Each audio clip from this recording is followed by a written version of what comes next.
Let's put a breakpoint and understand what are object prototypes in JavaScript.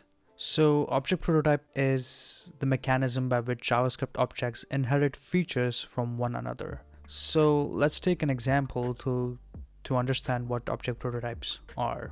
So I have a car object here with the brand, model, year, start and stop functions. Hit enter.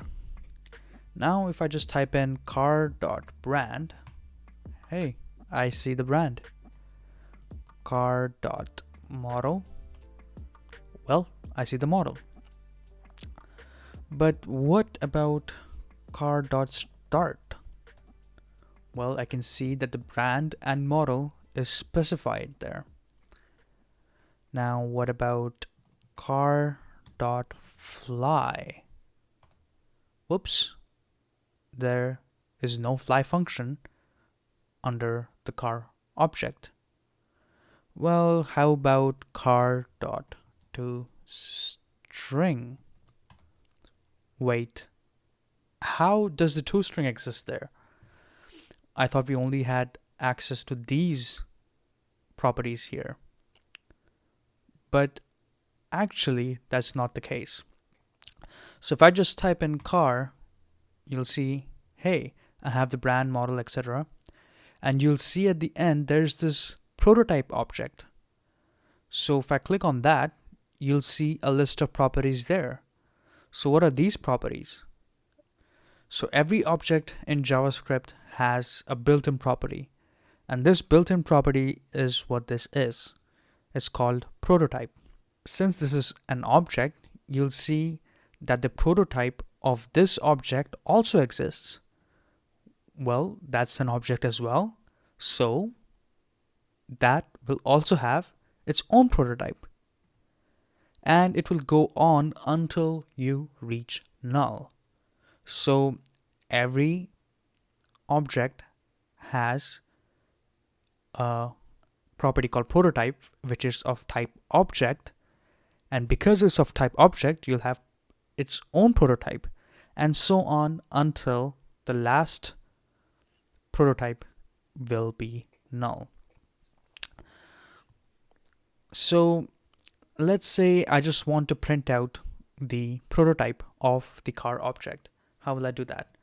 So for that, I'll say object dot get prototype of, and then I specify car here, and this is the same as what you saw before. It's the same thing. I just cleared the console here. Let me just type in car. We still have our car object here. So now we'll look at something called object.create. Lexus is one of the brands I want to buy in the future. If you didn't know, I already have Toyota Corolla, so that's the reason I'm using the example here.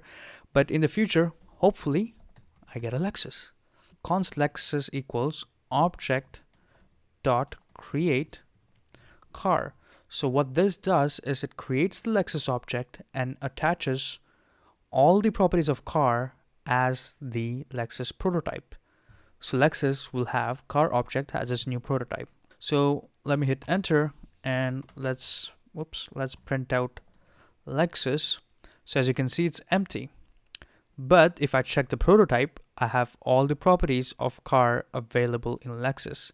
And yes, I can access the properties just like I did before. Now, okay, Lexus.start doesn't make sense. It still says Toyota Corolla, which is not something that we want. So there's another feature called shadowing properties, basically which will tell you which property will execute first in the chain. Since Lexus doesn't have anything, it looks for brand under its prototype. So what if I specify brand equals Lexus? Okay, so now if I print Lexus, okay, I see the brand. Lexus model, dot model equals, wait, I don't know any Lexus model. considering I'm going to buy one. Should probably know. Let's say L model. So we have Lexus, the brand, and we have specified the model. Now let's just print Lexus again. You'll see that the brand exists here and the model exists here. But if I go into prototype, hey, I still see the brand and model. So what's going on here? If I just type in Lexus.start, what is it gonna pick up? Wait, it picks up Lexus and L model? How come? So what happens here is the priority is what's higher up the chain of prototypes. So if there was another inside this prototype object, if there was another brand and we didn't have brand Lexus or model L model here, it would execute Toyota Corolla because that's higher up in the prototype chain. Okay, last but not least, let's take a look at constructor functions. Let's create a constructor function car, right? And let's say it takes a name parameter, and it just has this dot name equals the name that we pass in, and it just console dot logs out the name of the car name. This is the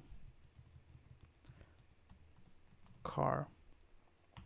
I'm just typing something random here. So if I hit enter, now if I check car, you can see it's a function where we're passing in the name. So let's create a Toyota car, right? So if I have new car and pass in Toyota, then hey, look at that. T is the Toyota car. I forgot the S here, but that's fine. T is a Toyota car. Now if I check Toyota, hey, you'll see that the name property exists in our Toyota as well. And again, we have our prototype, which has another prototype and so on and so forth. So our prototype has a constructor in it. But if you take a look at car, every constructor function you can access the prototype of those functions by specifying dot prototype. It's empty, of course, but it looks very similar to what we had in our Toyota object. So whenever you create an object out of the constructor functions, the prototype of that object is exactly the same as the prototype of the constructor function. Object dot get prototype of, and then say Toyota is equals to car dot prototype. It is exactly the same. This proves that they are exactly the same thing. So if I were to say add a new property to Toyota dot model equals Corolla. Oh wait, not I won't add it to directly to Toyota. So for in an object, you can directly access this prototype by specifying __ proto. So since we know that the prototype of the Toyota is exactly the same as car, if I access Toyota's prototype and add a property like model and say Corolla here, and if I check car prototype, hey, it's got the model Toyota, although I added to the object.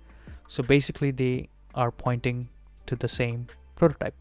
And I hope you learned something new today, and yeah, keep learning and catch you guys in the next one.